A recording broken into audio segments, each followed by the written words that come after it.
emang kumaha kitu hikmahna cek Kangjeng Nabi hikmahna bakal nimbulkeun talatuf tarahum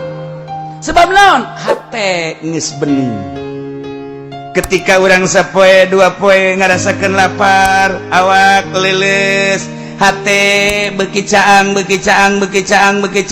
roh beuki bersih neuleuh urang ka jelema nu susah bari mikir horenganan lapar teh kos kieu mana teuing batur anu terus-terusan lapar timbul talatuf tarahum hayang mere nu matak jelema nu boga di bulan puasa mah sapelit-pelitan nu sugih tetep bae sapelit-pelitan nu boga tetep bae aya merena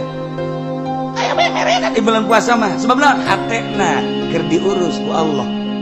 mulai hate nyai-nyayan neuleuh ka Allah adapun neuleuhna ka Allah nisbi kumaha kekuatan diri urang